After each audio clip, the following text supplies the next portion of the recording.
ating tatalakayin sa Filipino 3, Quarter 1, Week 4, Day 1, ang mga sanhi at bunga. Mas mauunawaan natin ang ating paksa kung tayo makikinig ng mabuti sa ating guro. Handa na ba kayo? Kung handa na ang lahat, simulan na natin ang ating talakayan. Narito ang mga layunin ng araling ito.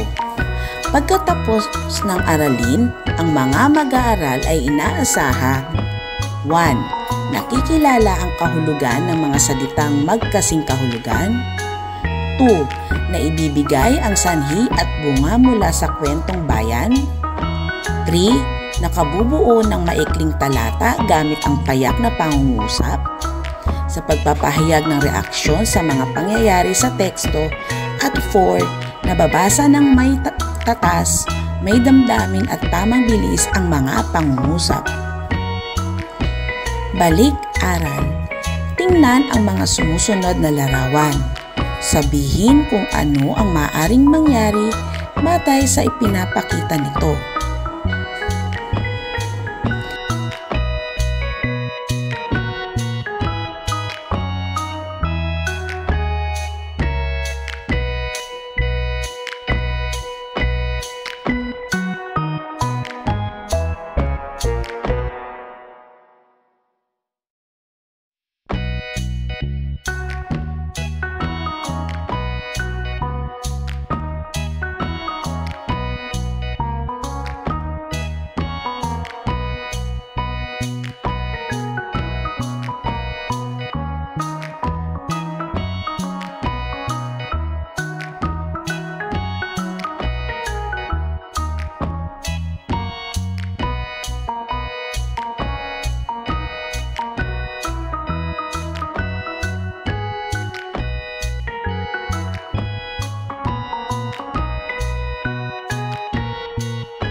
Matapos makita ang mga larawan, sagutin ang mga sumusunod na katanungan.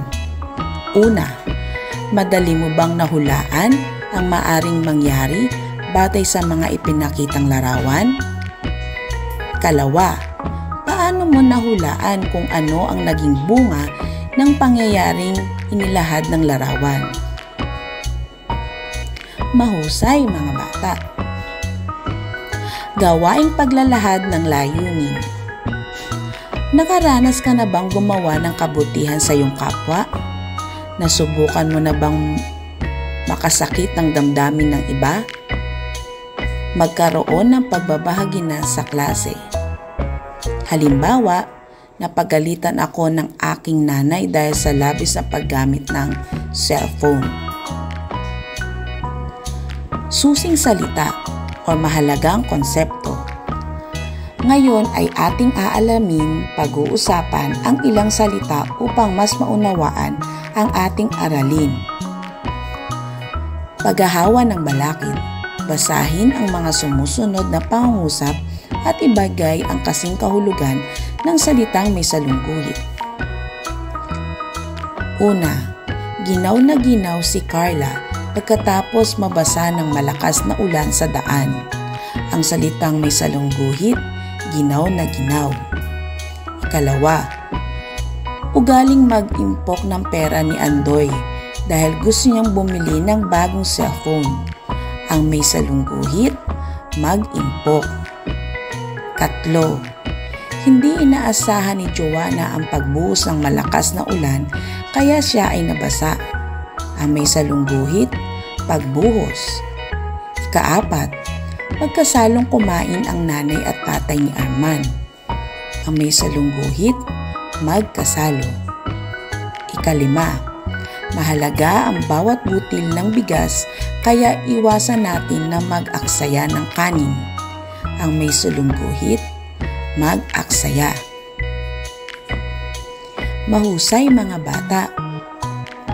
Pwesto ninyong naibigay ang kasing kahulugan ng mga nakasulungguhit na salita. Mahalagang pag-unawa o susing idea.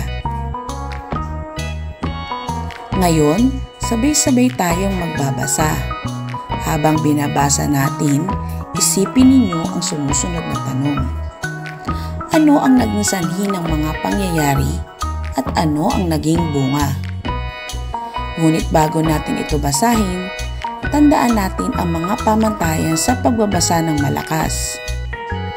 Ang pamagat ng ating kwento ay si Langgam at si Tipaklong.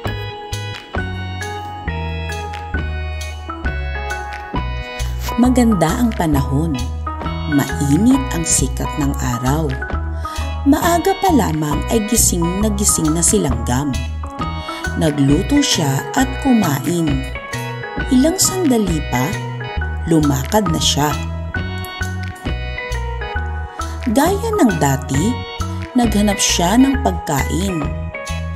Isang butil ng bigas ang nakita niya. Pinasan niya ito at dinala sa kanyang bahay. Nakita siya ni Tipaklong. Magandang umaga, kaibigang Langgam, bati ni Tipaklong. Kay bigat naman ang iyong dala. Bakit ba wala ka nang ginawa kundi maghanap at mag-ipon ng pagkain? Oo nga, nag-iipon ako ng pagkain habang maganda ang panahon, sagot ni Langgam. Tumulad ka sa akin, kaibigang Langgam, wika ni Tipaklong. Habang maganda ang panahon, tayo ay magsaya. Halika, tayo ay lumukso, tayo ay kumanta. Ikaw na lang, kaibigang Tipaklong, sagot ni Langgam. Gaya ng sinabi ko sa iyo, habang maganda ang panahon, ako ay naghahanap ng pagkain. Ito'y aking iipunin para ako ay may makain kapag sumama ang panahon. Lumipas pa ang maraming araw. Dumating na ang tag-ulan. Ulan sa umaga, ulan sa hapon, at sa gabi umuulan pa rin. At dumating ang panahong kumidlat, kumulog at lumakas ang hangin, kasabay ang pagbuhos ng malakas na ulan. Ginaw at gutom na gutom ang kaawa-awang Tipaklong. Naalala niyang puntahan ang kaibigang si Langgam. Paglipas ng bagyo, pinilit ni Tipaklong na marating ang bahay ni Langgam. Bahagya na siyang makalukso. Wala na ang dating sigla ng masayahing si Tipaklong. Tok, tok, tok. Nang buksan ni Langgam ang pinto, nagulat siya. Aba, ang aking kaibigan, wika ni Langgam. Tuloy ka, Tipaklong. Binigyan ni Langgam ng tuyong damit si Tipaklong. Mabilis na naghanda siya ng pagkain. Ilan pang sandali at magkasalong kumain ng mainit na pagkain ang magkaibigan. Salamat, kaibigang Langgam, wika ni Tipaklong. Ngayon ako naniniwala sa iyo. Kailangan nga palang mag-ipon habang maganda ang panahon at nang may makain pagdating ng taggutom. Mula noon, nagbago si Tipaklong. Pagdating ng tag-init at habang maganda ang panahon, ay kasama na siya ng kanyang kaibigang si Langgam. Natuto siyang gumawa at higit sa lahat, natuto siyang mag-impok. Sagutin natin ang mga katanungan. 1. Sino ang magkaibigan sa kwento? 2. Habang maganda ang panahon, ano ang nais na gawin ni Langgam? Ano naman ang nais na gawin ni Tipaklong? 3. Bakit nag-iimbak ng pagkain si Langgam? 4. Paano tinulungan ni Langgam si Tipaklong nang sumapit ang tag-ulan? 5. Kung ikaw si Langgam, tutulungan mo rin ba si Tipaklong? 6. Sa palagay mo, ano kaya ang maaring mangyari kay Tipaklong kung hindi siya tinulungan ni Langgam? 7. Mabuti ba ang ginawang paghahanda ni Langgam at bakit? 8. Ano sa palagay mo ang gagawin ni Tipaklong sa panahon ng tag-araw matapos ang kanyang naging karanasan? Para sa pag-unlad ng kaalaman at kasanayan sa mahalagang pag-unawa o susing idea, developing of key idea, suriin ang diagram. Number 1. Nagutom si Tipaklong dahil hindi siya nag-impok ng pagkain. Alin ang sanhi sa pangungusap? Kung ang sagot nyo ay hindi nag-impok ng pagkain si Tipaklong, tama kayo dahil ito ang nagsasaad ng dahilan ng pangyayari. Alin naman sa sumusunod ang bunga? Kung ang sagot nyo ay nagutom si Tipaklong, tama muli dahil ito ang kinalabasan ng unang pangyayari. Pangalawang pagsasanay. Naging malakas ulit si Tipaklong dahil tinulungan siya ni Langgam. Alin ang sanhi mula sa pangungusap? Kung ang sagot nyo ay dahil tinulungan siya ni Langgam, mahusay. Alin naman ang bunga sa pangungusap? Kung ang sagot nyo ay naging malakas ulit si Tipaklong, magaling. Tandaan natin mga bata na ang sanhi ay dahilan ng isang pangyayari. Kadalasang ginagamit ang salitang dahil sa paglalahad ng sanhi. Ang bunga naman ay ang kinalabasan ng isang pangyayari. Kadalasang pinangungunahan ito ng salitang kaya.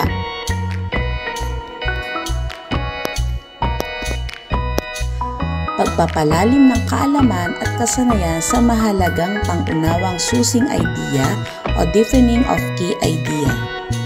Pag-usapan natin. Iba pang gawain tungo sa pagpapalalim. Gawain 1. Punan ang diagram ng sanhi at bunga batay sa mga pangyayari sa pangungusap.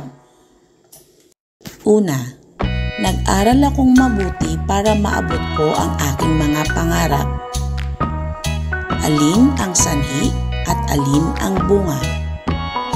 Pangalawa, ako ay kumakain ng gulay at prutas kaya malakas ang aking pangangatawan.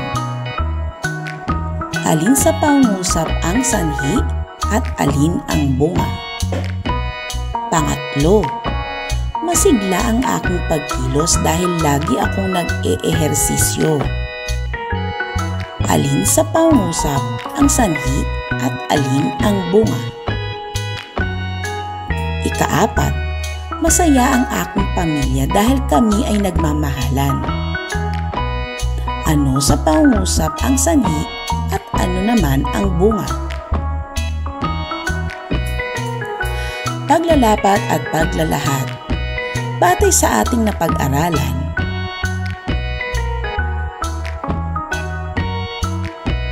sagutin ang diagram.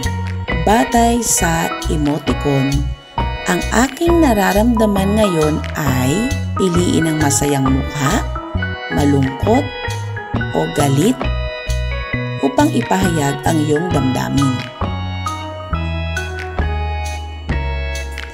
Para naman sa pagtataya ng natutunan, kuyin ang sanhi at bunga. Isulat sa patlang ang titik S kung ang may salungguhit ay tumutukoy sa sanhi at B naman kung ito ay tumutukoy sa bunga. Number 1. Naunawaan ni Ella ang aralin kung kaya't tama lahat ang sagot niya sa pagsasanay.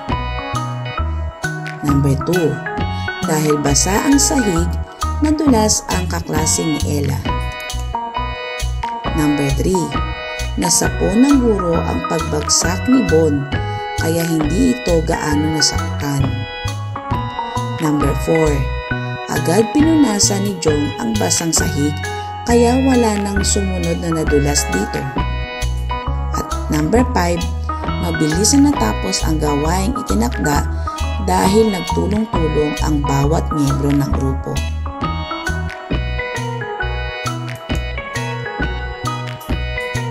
Para sa wastong sagot, number 1, B. Number 2, S.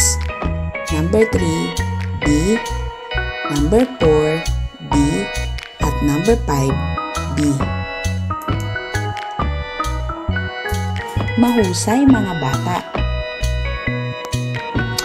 Napakahusay ninyo ngayon mga bata. Naunawaan natin ang kahulugan ng salitang magkasing kahulugan, ang sanhi at bunga, at ang aras sa kwento ni Langgam at Tipaklong.